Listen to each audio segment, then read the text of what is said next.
হাদিস শরীফে রাসূল করিম সাল্লাল্লাহু আলাইহি ওয়াসাল্লাম বলেন, হাসরের মাঠে মানুষগুলি যখন জীবনের সকল কাজের হিসাব দেওয়ার জন্য দাঁড়াবে, সবগুলি মানুষ উলঙ্গ অবস্থায় হাসরের মাঠে দাঁড়াবে। বলুন কি অবস্থায়? উলঙ্গ অবস্থায়।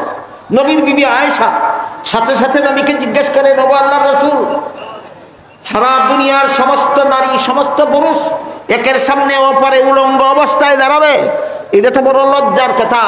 নবী বলেন, আয়েশা, সেই দিন আল্লাহর ভয়াবহ রাগ এবং শাস্তির ভয়ে প্রতিটি মানুষ হাত মিলে উপর দিকে তাকাইয়া যে দাঁড়াবে, এক মুহূর্তের জন্য নিচের দিকে দৃষ্টি নেওয়ার সাহস পাবে না।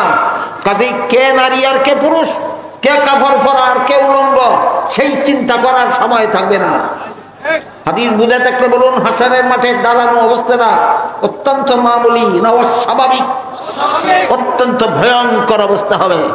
আরেক হাদিসে আল্লাহ রাসূল বলেন, উলঙ্গ অবস্থায় যে দাঁড়াবে তখন আকাশের সূর্যটা বিজ্ঞানীরা বলে পৃথিবীর থেকে 9,30,00,000 মাইল দূরে আছে। বলুন কত দূরে? 9,30,00,000 মাইল দূরের সূর্যের মধ্যে যে পরিমাণ তাপ আছে, আল্লাহ রাসূল বলেন এই তাপটারে আরো 70 গুণ বর্ধিত করে 9 কোটি মাইল দূরের সূর্যটা হাসরের মাঠে দাঁড়ানো মানুষের মাথার 9 ইঞ্চি উপরে রাখা হবে।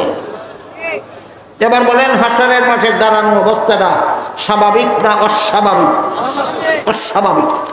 এমন অবস্থায় হাসরের মাঠের কষ্ট সহ্য করতে না পেরে হাসরের মাঠের মানুষগণ আদম আলাইহিস সালামকে অনুরোধ করবে, হে আদম, আপনি আমাদের আদি পিতা সকলের আল্লাহর কাছে সুপারিশ করে দিন, হিসাব নিকাশের কাজটা যেন আল্লাহ সমাধা করে দেন। যারা জান্নাতে যাওয়ার যাবে, যারা জাহান্নামে যাওয়ার যাবে, কিন্তু হাসরের মাঠ থেকে বিদায় হওয়ার ব্যবস্থা হোক। আদম আলাইহিস সালাম বলবেন, আমার সাহস নাই। কি বলবেন? আমার সাহস নাই। তখন হাসরের মাঠের মানুষ নূহ আলাইহিস সালামকে অনুরোধ করবে সুপারিশ করে দেওয়ার জন্য, তিনিও বলবেন আমার সাহস নাই।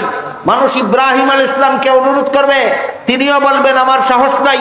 মানুষ মুসা আলাইহিস সালামকে অনুরোধ করবে, তিনিও বলবেন আমার সাহস নাই। প্রত্যেকেই এক একটা কারণ দর্শাবেন কেন সাহস নাই। কারণগুলি বলতে গেলে এখানেই শেষ হয়ে দেব, বাকি কথা বলা হবে না। এই জন্য আজকের মতো কারণগুলি আলোচনা মুলতবি থাকুক। আদম আলাইহিস সালাম কোন কারণে বলবেন আমার সাহস নাই, নূহ আলাইহিস সালাম কোন কারণে বলবেন আমার সাহস নাই, ইব্রাহিম আলাইহিস সালাম কোন কারণে বলবেন তোমাদের হিসাব শুরু করার সুপারিশ করার সাহস আমার নাই, মুসা আলাইহিস সালাম কোন কারণে বলবেন, এগুলি আজকে আর বলার সুযোগ নাই। শুধু ঈসা নবীর কথাটা বলি।